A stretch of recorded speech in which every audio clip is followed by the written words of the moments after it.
देश के सबसे बड़े रियल एस्टेट बाजार में बड़ा बदलाव होने वाला है। महाराष्ट्र सरकार राज्य में रियल एस्टेट रेगुलेटर बनाकर बिल्डर्स पर नकेल कसने की तैयारी में है। महाराष्ट्र देश का पहला राज्य होगा जहां रियल एस्टेट सेक्टर के लिए रेगुलेटर बनेगा। इस खबर पर और जानकारी के लिए बात करते हैं हमारे सहयोगी विपिन भट्ट से। विपिन, बताइए क्या है पूरी खबर? जी हाँ स्वाति, जैसे आपने कहा कि ये पहला होगा देश के अंदर, तो बहुत अच्छी बात है कि महाराष्ट्र इसकी शुरुआत हो रही है यहाँ के राज्य से। और इसमें जो सबसे बड़ी बात है वो ये कि जो बदलाव इन्होंने कर दिया है वो ये कि अब बिल्डर को जो 3 साल की सजा और 10 लाख के जुर्माने का प्रावधान है, यानी कि अब इस रेगुलेटर के पास एक कोर्ट जितना ताकत होगा। जो पहले जो बिल आने वाला था उसमें इस तरह का प्रावधान नहीं था, लेकिन अब ये जो रेगुलेटर है ये बिल्डर को सजा दे सकता है, 3 साल की जेल कर सकता है, 10 लाख रुपए का जुर्माना कर सकता है। और बातें क्या होंगी, क्या नहीं करने पर कई तरह के वायलेशन है। पहली जो बहुत कॉमन होती है कि आप वक्त पे पोजीशन नहीं देते हैं, डिले करते हैं, प्रोजेक्ट को बीच में लटका देते हैं, बंद कर देते हैं और ग्राहक परेशान होता रहता है। अब ऐसा नहीं किया जा सकता है। शिकायत होगी तो जेल हो सकती है। उसके अलावा आपको यहाँ पर मुआवजा देना होगा और साथ में ब्याज भी देना होगा। फिर छोटी छोटी बातें जैसे कि अगर आप पार्किंग ओपन स्पेस है उसका आप इस्तेमाल पार्किंग में नहीं कर पाएंगे, अलग से पार्किंग नहीं बेच सकेंगे। वैसे भी सुप्रीम कोर्ट ने मना कर रखा है, लेकिन स्टिल पार्किंग बेची जा सकती है। उसके अलावा आप जिस चीज के लिए जो जगह तय की है वहां पर दूसरा काम नहीं करेंगे। अगर आपने कोई गार्डन स्पेस दिया है तो आप किसी और चीज के लिए उसे अलॉट नहीं कर सकते हैं। इसके अलावा आपका जो भी बिल्डिंग का डिजाइन है उसमें तब तक कोई बदलाव नहीं हो सकता जब तक कि आपने जिसको बेचा है उससे आप अनुमति नहीं ले लेते। तो ये छोटी छोटी बातें, लेकिन जो सबसे पावरफुल, जो सबसे सशक्त बात है इस पूरी चीज की, कि अब इस रेगुलेटर के पास ताकत होगी कि वो सजा सुना सकेगा, बिल्डर को जेल भेज सकेगा और उस पर बड़ा जुर्माना लगा सकेगा। मतलब ये कि जब आप घर खरीदने जाते हैं, जो बातें आपको बताई जाती है उसके आगे पीछे कोई बात अगर हो जाए तो मैं खरीदार के तौर पर बिल्कुल आप रेगुलेटर के पास जा सकते हैं। वहां एक अपीलेट ट्रिब्यूनल भी बनाया जाएगा जहां पर आप शिकायत करेंगे और बाकायदा कोर्ट की कार्रवाई की तरह कार्रवाई होगी। जी जी। और हमारे साथ जुड़ रहे हैं कंज्यूमर मामले के जानकार उदय वावीकर। उदय, स्वागत है आपका शो में। सबसे पहले आपसे सवाल ये रहेगा कि अब जो ये रेगुलेटर बनने वाला है, कैसे देखते हैं आप इस पूरे कदम को?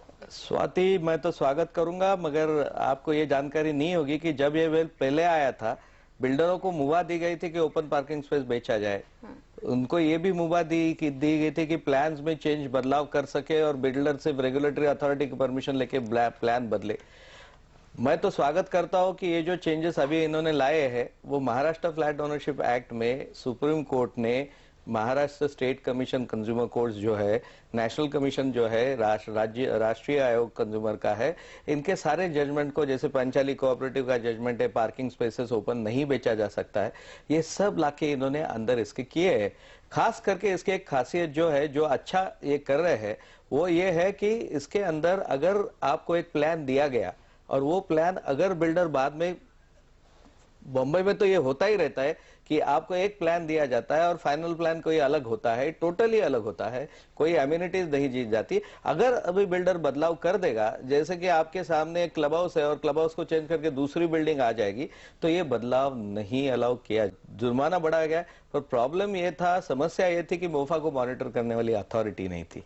अभी आपकी अथॉरिटी आई है, पर इसे खुश होने की जरूरत नहीं, क्योंकि कंज्यूमर कोर्ट भी काफी मॉनिटरिंग करता है और काफी 3 साल की सजा वहां भी है, वहां भी जुर्माना है, पर यहाँ पे कॉम्पेंसेशन नहीं है।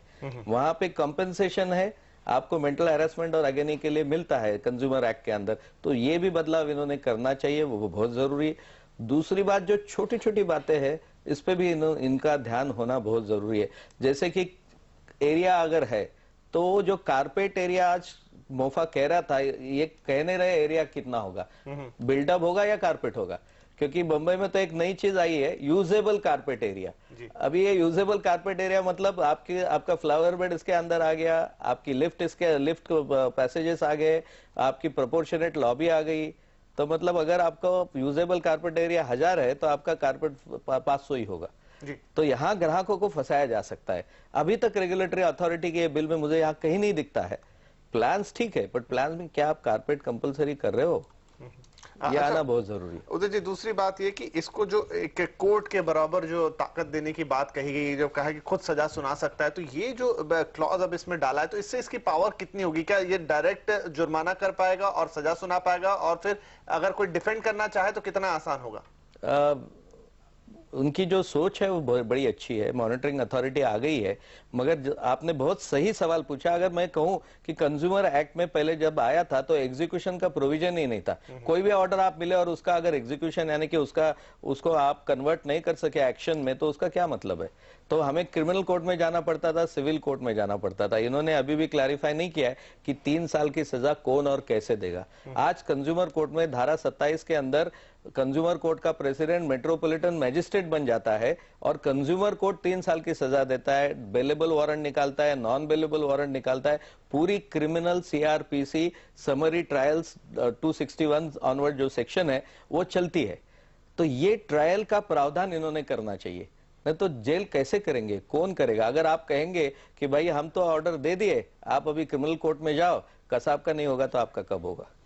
तो आज क्रिमिनल कोर्ट्स पे बहुत प्रेशर है, समय बहुत लगता है और कौन जाएगा? कंप्लेनेंट को वहां हर दिन रहना पड़ता है। तो ये एक स्पीडी प्रोसेस एग्जीक्यूशन के लिए, यानी आप जो आज्ञा देंगे इसकी अमल बजावनी हम कहते हैं, अमल करने के लिए ये बहुत जरूरी है कि इन्होंने इसको क्लैरिफाई करना चाहिए और ये मशीनरी इनके पास ही रखनी चाहिए, बिल्कुल, तो ही उसको कोई मतलब होगा, नहीं तो आप पेपर डिक्री लेके घूमेंगे। राइट। तो खैर मंडे को ये बिल टेबल होने जा रहा है और मंडे को ही यहाँ पर देखते हैं कि इस बिल के साथ आगे क्या होता है। और जैसे बहुत वाजिब सवाल है कि सशक्त बिल बना दिया, बहुत अच्छी बात है, लेकिन आप इसको कितना फॉलो कर पाते हैं, आप इसको कितना अमल में ला पाते हैं, क्या वाकई इससे बिल्डरों पर शिकंजा कसेगा? इस पर हमारी बातचीत आगे भी जारी रहेगी। फिलहाल वापस चलते हैं स्वाति के पास।